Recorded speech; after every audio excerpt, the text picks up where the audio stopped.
Hello everybody. This is a bit of a sort of project build video, although as you can see by this mess I have already kind of built it and I've been testing. This project is a dummy load or a test load or constant load or electronic load, depending on who you ask. It's called different things. But basically what it is it is a device which acts as an electronically variable power resistor. So you can program it to draw a set amount of current from a voltage source, and you can electronically vary the amount of current it will draw dynamically. That is what this is here. This is based on a Arduino Nano clone, which you can't really see buried in here. And then we have a Hall effect current sensor, a analog to digital digital to analog converter, and an analog to digital converter here. And then we have used a MOSFET under here as the variable power resistor. I will explain a bit how this works, and I will also explain why it is that I'm starting the video now. The reason I'm starting now is because this has taken me probably about 7 weeks of banging my head against the wall trying to actually get this to work and waiting for parts to come and so on. So I figured instead of showing you that, I would just cut it all out and I would skip to a point where I have a semi-functional prototype, which is this. I'm going to cut away now and I'll get a bit of paper and I will explain exactly how this works, because it's kind of hard to explain in words. It's easier to draw out a diagram and show you. So yes, one moment while I do that. So I have drawn out here a block diagram to make it a bit clearer what is going on. We have the microcontroller, which is the sort of brain of the whole thing. We then have the digital to analog converter, which is its output, and the analog to digital converter, which is the input. It also has a rotary encoder with a key, which is the main human interface input, and this OLED here, which is the main human interface output.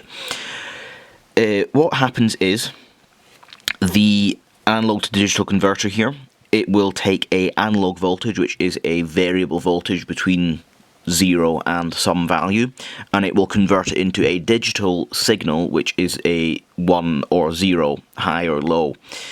So it has two inputs going into it. It has one, which is from this voltage divider here, which will tell the microcontroller what the voltage on the input terminals is.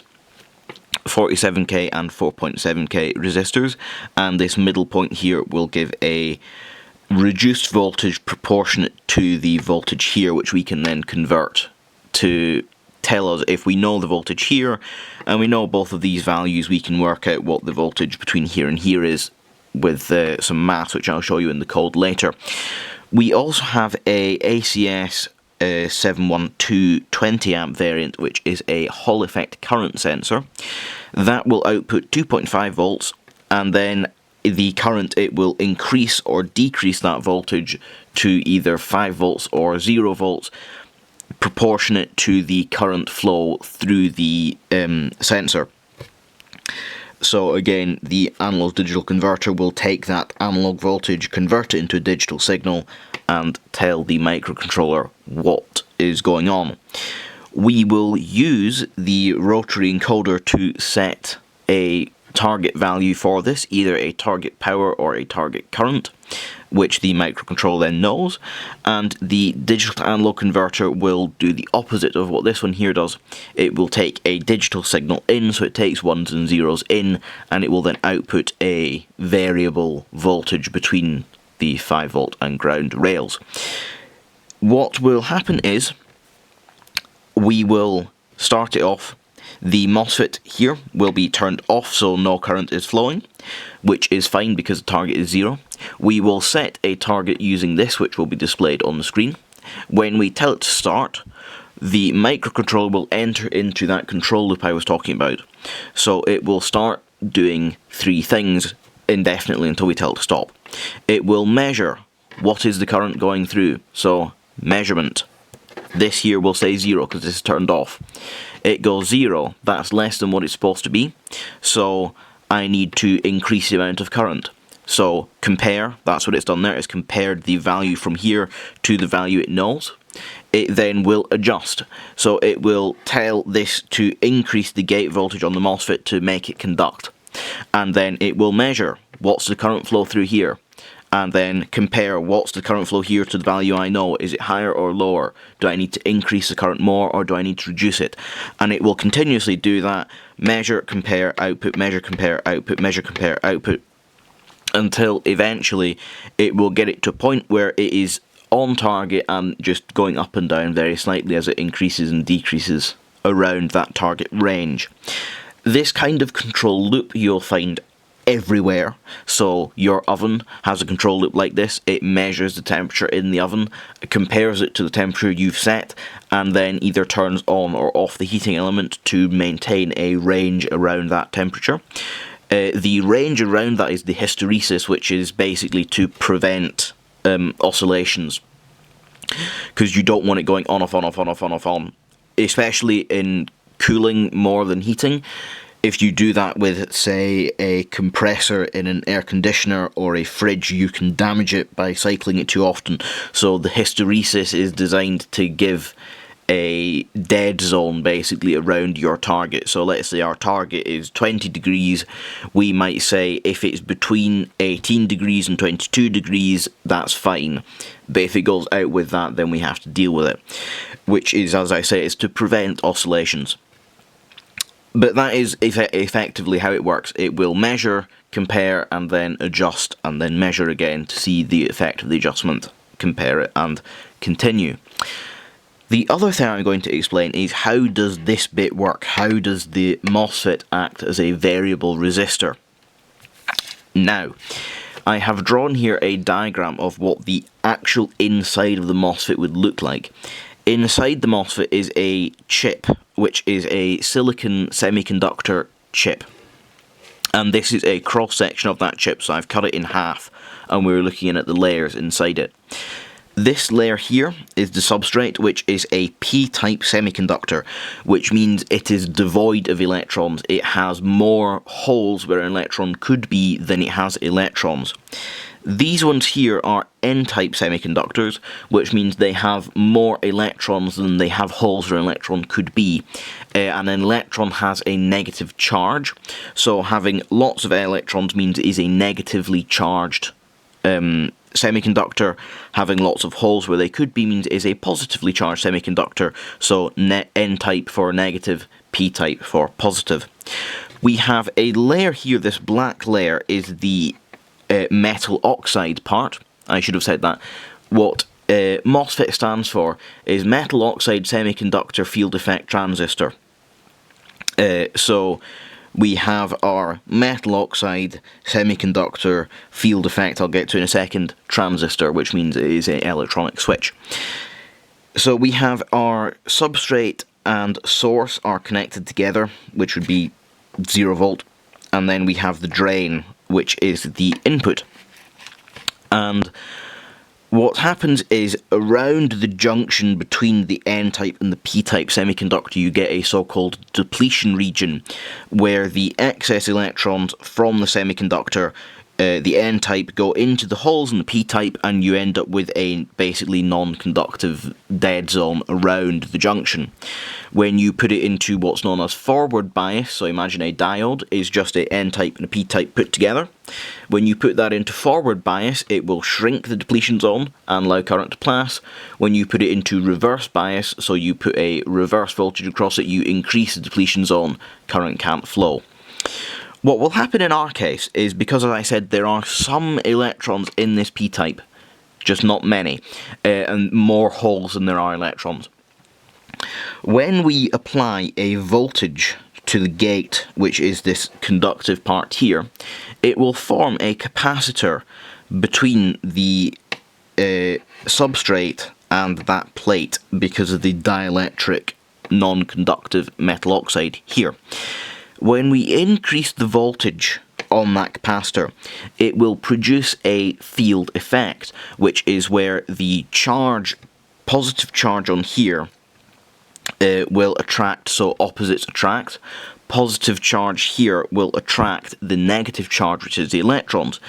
So it will start pulling all of the electrons that are floating around in here in to here, and it will repel the positive charged holes that are in this gap here. And the more that happens, the more holes we push out and the more electrons we pull in, eventually you'll end up with this bit here becoming slightly N-type. So we end up with N-type, N-type, and then an N-channel, which is where the name N-channel MOSFET comes from, which will allow a current flow through between the drain and the source. The flow of current will depend on how big that channel is. So the more voltage we apply here, the stronger the field is, and therefore the more attraction and repulsion you will have, the bigger the channel you will get, and therefore the lower the resistance and the more current flow. So that is how, by varying the voltage on the gate, we can then vary the resistance of this channel here and allow us to control very, very accurately the resistance of this MOSFET. Now, again, I will stress, normally you do not want that to happen. Normally with a MOSFET you do not want it in what's known as linear region. You want it in full conduction, so you want this whole thing to be a big channel, very low resistance, because you don't want the MOSFET to generate heat.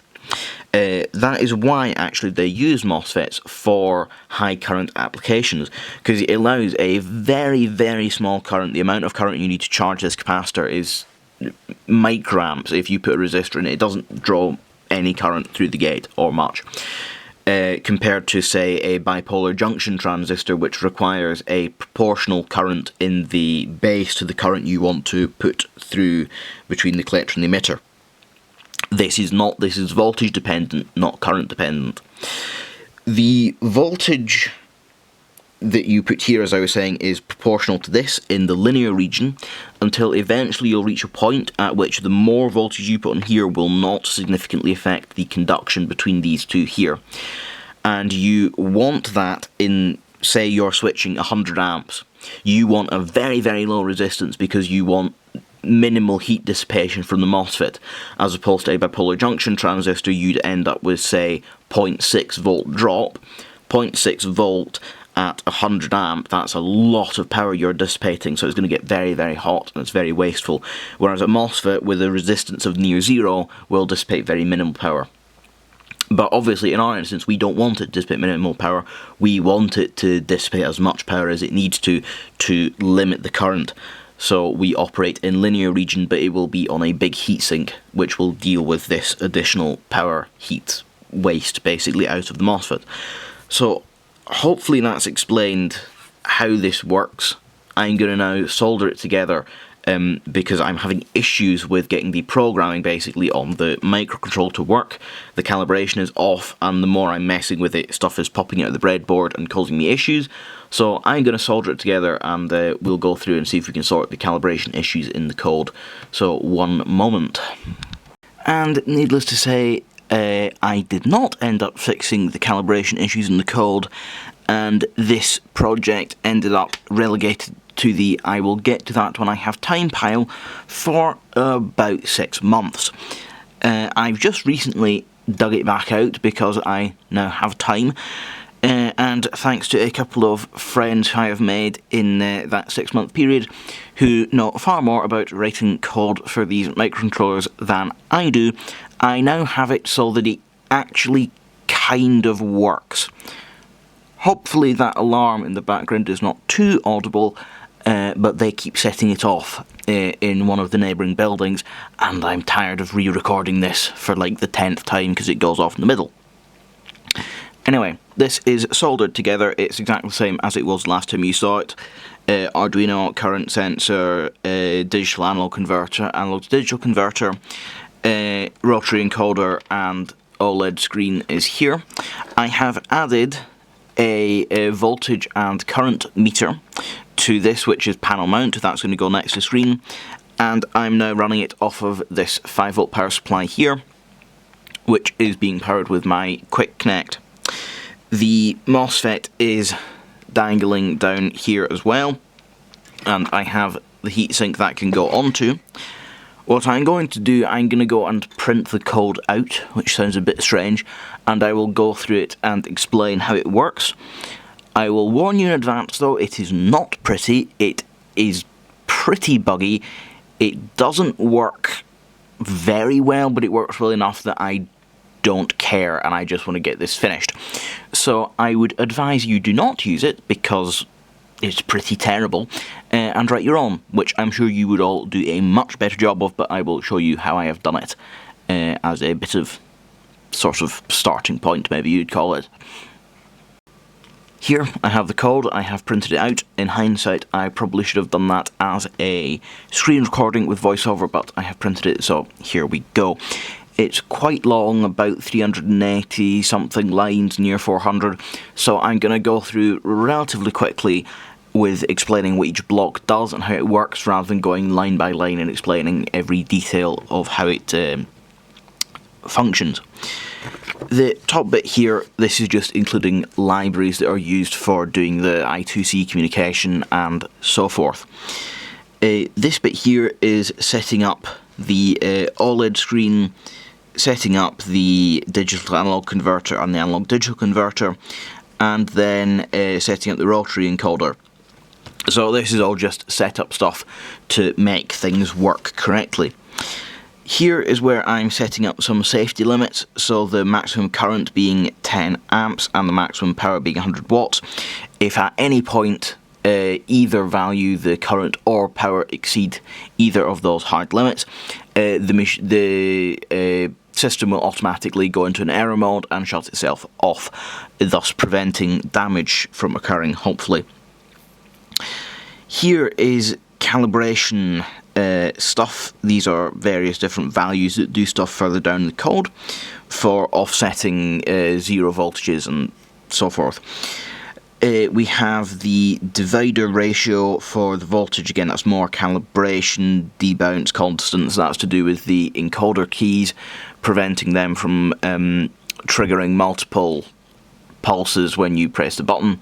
I'm just going to shut my power supply off here so that it's not making noise in the background. Going through control menus, this is the first interesting thing. This is where we're setting up various different variables for the actual control system and how it works. I'll just move this up so you can see. So we're defining various different variables here, and the encoder stuff, defining that, stuff to do with the button, more various different stuff, controlling the output and reading the averages from the analog to digital converter. That bit is important because I was having issues where fluctuations around the analog digital converter's output were causing quite significant oscillations on the control signal. So my solution to take this was to take a sample of a set number of readings and then to average them together and use that, which removes some of that fluctuation. If we then continue over the page, so that's what this is doing. It's taking samples. Serial stuff, that's debug stuff I haven't removed. Then we're initializing the DAC OLED. This bit here again is important for stability. This is where it's, when you start it up, it will for 4 seconds display a booting animation. That's to give time for the sensors to stabilize, because I was finding that if you didn't do that and you didn't give them time to sort of stabilize and the power rail to stabilize, it was causing garbled data and things to crash, and it was giving me various different abnormal behavior, as you might call it. So I put this in, which just sits for 4 seconds to let the power rail stabilize at a voltage, let things initialize properly before we start trying to send commands and doing stuff with the various I2C things. And we're initializing stuff again here. And then main loop. This is the main control loop, which is covering the control cycle I was talking about before. So we're checking for the button presses to go back to the main menu. This is going through, that's all debounce logic. And then we have here, this is us starting to do the actual menu setting stuff. If I go back, yes, so this is handling setting which mode you put it into, power or current, constant power, constant current. This here is again handling the different states to go into whether we're doing target setting, running, error mode, menu, whatever. And then we go into the actual code which is making stuff work. So handle menu is the part where it is letting you check between set current and set power. So we have that, it displays it on the screen, you can read or you can use the rotary encoder to move the cursor between the two and then press the button to enter the mode that you would like. So we have, this is the code here to do with that, and then just checking I'm going the correct way, yes I am. We come in here confirming with the button, and then the next part is target setting, which is where we set the target current or target power that we want the system to keep to. So we use the rotary encoder to set that target. For some reason the rotary encoder seems to be going backwards. I think I could fix that by reversing A and B, but to be honest I don't really care. As I say, I just want it to work well enough that I can use it. That's the kind of bugs I was saying with this code. We then go through, this is again stuff to do with the setting, displaying stuff on the screen, you use the rotary encoder, button press to confirm targets, and then handle running. This is the main block that I was talking about. We have to calculate what the measured current is, because we're measuring current as a voltage on the analog digital converter. So that's what this bit here is doing. It's taking the reading from the analog digital converter and converting that into a measurement in amps. We are then using that for the following calculations to determine whether we need to increase or decrease gate voltage. This is a bit of a bodge because it was reading 100 milliamps over consistently. I'm not sure why, so my solution to that is just to subtract 1, and if the measured current is below 0 I'll make it 0, because if it went negative that would very much break things. And again, I couldn't be bothered handling it properly, so that's how I've done it. Going through here, what else do we have? So this is the voltage. Again, we're taking the voltage from the voltage divider. The analog digital converter will return us a value, it will not return us a voltage, it will return us a step value. So what we're doing here is we're converting the step value, which is measured voltage, which is ADC volt, to measured voltage by doing this sum, which is converting the 32,768 step signal it will send me back into a voltage reading, and then we're adjusting for the voltage divider to give us the actual input voltage, not the voltage at the output of the voltage divider. This is then going on to here. This is a code which is handling for the rotary encoder to let you adjust the target while it is running, up or down. And this bit here is the safety check I was talking about. It will check if the voltage or current exceeds the set maximum, and if it does, it will change the current state into error, which will immediately stop the control loop and make the device error out. The control signal bit here, this is determining how the gate of the MOSFET is to be driven. So it's going through, it says if control signal is to 1, it will set it to 1250. That gets it so the MOSFET will just start turning on, because the adjustment is quite slow. And if it started from 0, it would take ages before it actually even started to pass any current at all, which is why I've done that, to bypass that long delay. It will still slowly ramp up to the target, because I've deliberately slowed it down to prevent oscillation. Again, that's a bit of a bodge, but it works well enough for what I want to do. What we're doing here then is we're calculating what the error is. So we're calculating the target current based on the measured voltage and so on. If we're in power mode or current mode, we just use the set value. This then takes the error and it converts that into how much to change. There are, what I'm going through, some of these comments are things that I put in when I was initially writing this, or somebody else helping me write code, and I had not removed them, so that's what this is talking about, defining KP elsewhere.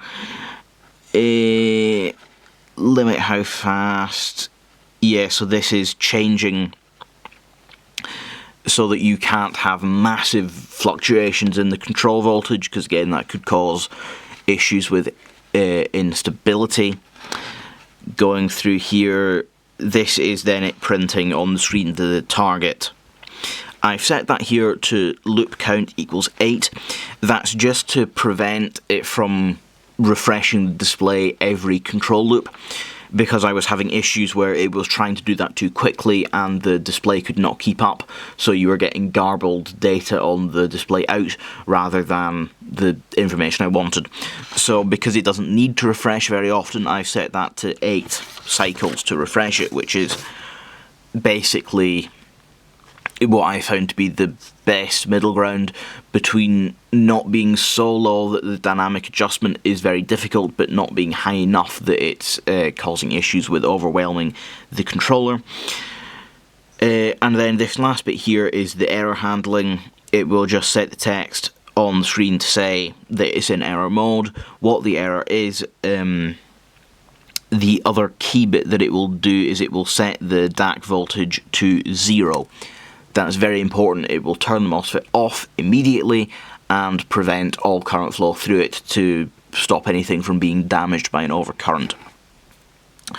So that's my very messy code, as I say, written by various different means of me copying and pasting from Stack Overflow, me doing some of it myself, getting AI models to help writing some of it, and getting friends of mine to help fix the issues the AI code and my code and all this had created. I'm now going to show you it working. Hopefully, if it doesn't, that's going to be a tad embarrassing. So I've got everything set up, so hopefully you can see it. I have my bench power supply connected to this whole thing here, and when I power it on, you'll see it starts to boot up. Hold on, let me actually just adjust the focus marginally. Is it going to focus? Yes, there we go. Oops, let me just... There. Focus adjusted. So we have here the menu has come up. You will have seen the booting animation. I can then use the rotary encoder to move the cursor between the two. If we go for current first, I can then adjust, using the rotary encoder, the value is set there. I'll go for 200 milliamps because I don't have it on the heatsink yet. I don't want to burn anything. I'll just turn bench power supply on. So you'll now see we have 10 volts registered there. When I do this, it will go into the running mode, and we will hopefully start to see it drawing current in a second. I can see there on my bench power supply it's now started drawing current. That's going up 20 milliamps, 30 milliamps, and you'll see there it's registering now on that dial there. This will start going up relatively quickly. 120, 160, 70, 80, 90, and 200. There we go. I can see on my bench power supply it's slightly overshot to 220, and it should now start regulating back down again, which it is. And it will hold it at around this 210, 220 mark. I say it's not perfect because the calibration is still a little bit off, but it's close enough. And you'll see if I then start adjusting this down, so we set it to say 100 milliamps, the current is now dropping off to regulate down to 100 milliamps, and I can turn it up,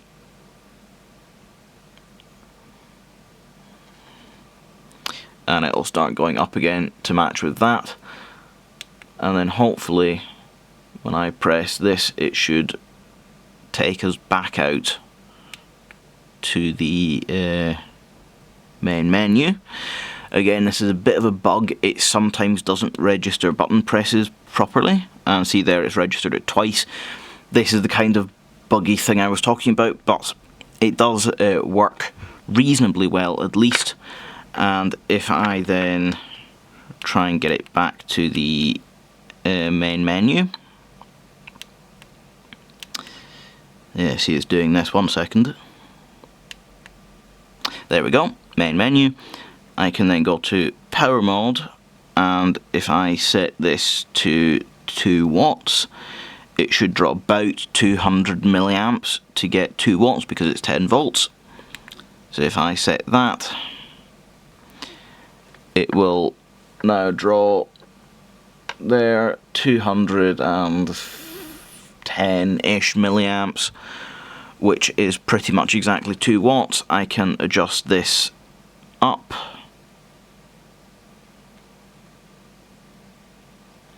and you can see it's drawing more current, and I can adjust it down, and the current will start dropping off.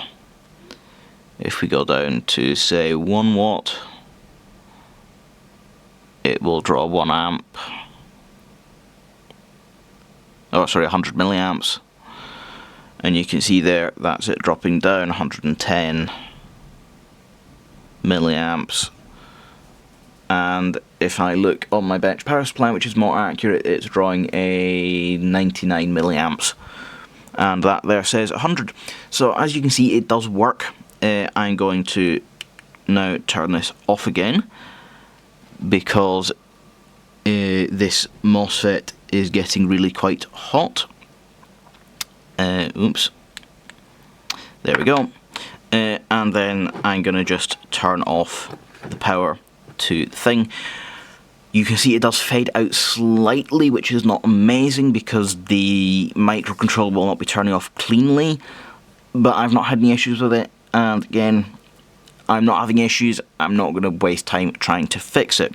So what I'm going to do now is I'm going to go and prepare some sort of enclosure to put this in, and I'm going to mount this MOSFET onto a heatsink, which I actually have here, which will prevent it from overheating and let me dissipate much more power with it.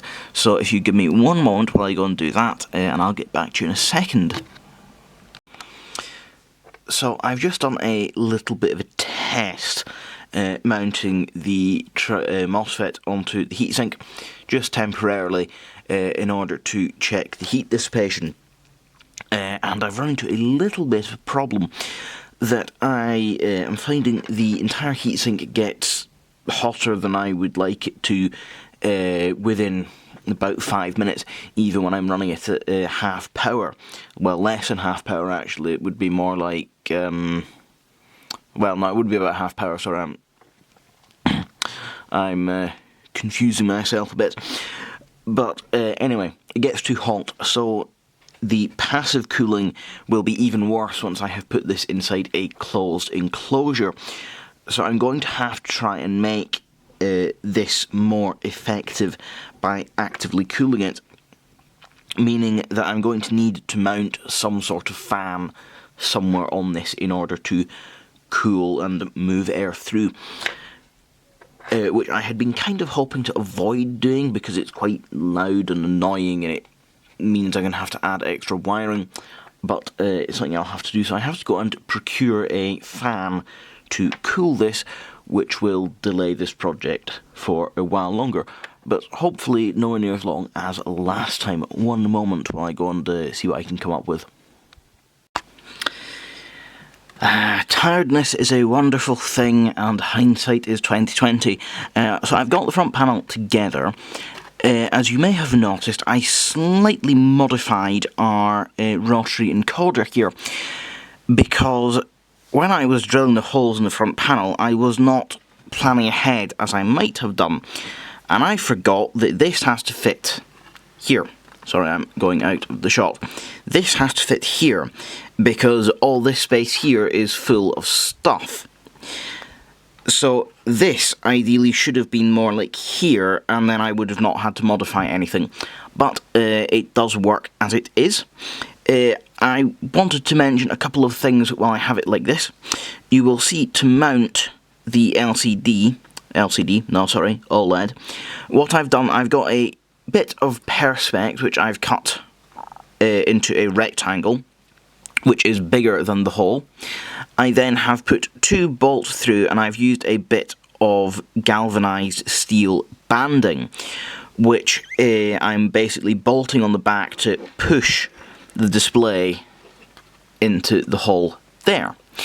I have a switch on the front cover, which is going to be for the power, and then obviously the amp and voltmeter. Can you tell I'm tired? And then of course the jacks on the front. One other thing which I will quickly mention while I'm here about these little modules, due to a bit of a stupid design, so I don't know if you can see, in order for this to stick in the panel, this is where I'm going to be testing my camera's autofocus. Let's see if we focus there. Nope. There. Hopefully now you can see. So we have little sticky out bits, which are what actually hold this in the panel. They have to get pushed in for it to go through the hole. Obviously they spring down into here. But because of the fact that the LED 7-segment display is in here, these cannot push in. So it is impossible to actually get it in the hole. What you have to do, and what I ended up doing after struggling with it for a while, is force these bits on the side out, and then you can lift the PCB out, then push the plastic frame through, then clip the PCB back in again. I say, a bit of a design flaw in my opinion, but you can get round it fairly easily. I'm trying to remember if there's anything else I wanted to mention while I was here. Oh yes, the other thing, these little banana socket things, they're very, very useful. I buy them in white because it saves me ending up with random colours I'm not going to use, like green or blue. So I just buy white and then Sharpie on the front to mark them positive and negative. But you have to be quite careful when you're soldering onto the back of the tabs, because the plastic here will melt. If you're not careful, it will melt and bend, and the socket will cease to be the correct shape and it won't work. So you have to be a bit careful with that. But yes, now I'm going to try and get all of this stuff into the box. I'm going to connect the fan. Again, the power connections on this board are a bit of a mess. So to be honest, can you even see that? There's a lot of stuff going on there.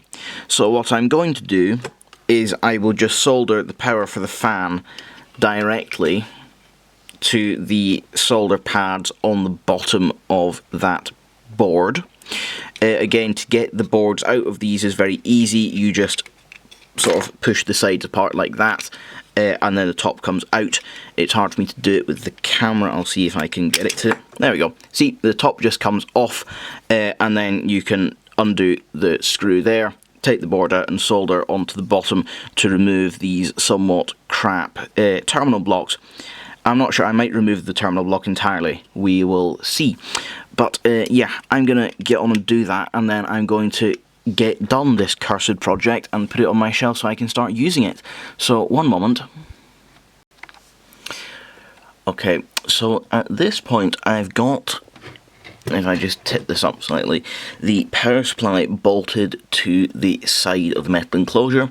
This is important because the chassis, the case of this power supply is earthed. I did check that. You should check if you're buying power supplies from slightly questionable places like AliExpress. But because that is earthed, it is bolted to the chassis of this, which means this is earthed. The only thing is the panels on the front and the equivalent one on the back, which you can't see, they will not be earthed because they're electrically isolated from the main chassis. So what I am going to do is I'm going to add a little loop of wire from one of these screws here on the bottom through to the mounting screws on the front. I'll scratch some paint off because this panel has the mains switch that needs to be earthed. The one on the back has the mains entry, which also needs to be earthed. I am going to call the video here though, because I'm filming this on Saturday morning and I would like to get that out this evening. And I ideally would have it all together and I'd show you it lovely done. But there's a slight problem. The heatsink which I'm going to use, I'm going to have to try and fit it in, this heatsink here, it has heat pipes which run through here, so I cannot bolt this down. And also, the MOSFET, the metal tab on the back of the MOSFET, which is what the stuff, will the camera focus, which is what the heatsink mounts to, is actually electrically connected to the terminals here, which means that this whole heatsink will be floating at potential, and I want to keep that isolated from Earth. So I cannot bolt this to the box for two reasons. Because of the heat pipe, if I drill into it, there's a risk I'll rupture the heat pipe, and if I rupture the heat pipe, then that would be very bad. It would leak the fluid inside them everywhere, and it would stop them working. And also, I want to electrically isolate this from the earthed box. So what I'm going to do is glue it in with a special construction adhesive, which is very good at sticking metal to metal. The slight thing with that is I think it might be conductive when it's not cured. So I'll have to leave this for at least 24 to 48 hours before I can actually turn it on. So that would be one issue, and the other issue is that that's going to take me quite a while because I also have to mount this. So I'm going to call it here. Oh, before I go, I'm going to quickly, to mount the heatsink, to mount the MOSFET on top of this, I'm going to use these wings on the side, which are for the original mounting bracket. I'm going to just use a piece of this banding, like I did for the OLED screen. I'll bolt one side to here, I'll drill an equivalent hole in the wing on the other side, and then run that over the middle to basically press the MOSFET down onto the heatsink. But yes, thank you very much for watching. It's a bit of a shame I couldn't get this done in time, but I want to get this out because it's taken ages and I haven't posted in a while. So yes, I will see you in the next one, and hopefully you'll see this in its completed form in some future videos fairly soon. Bye.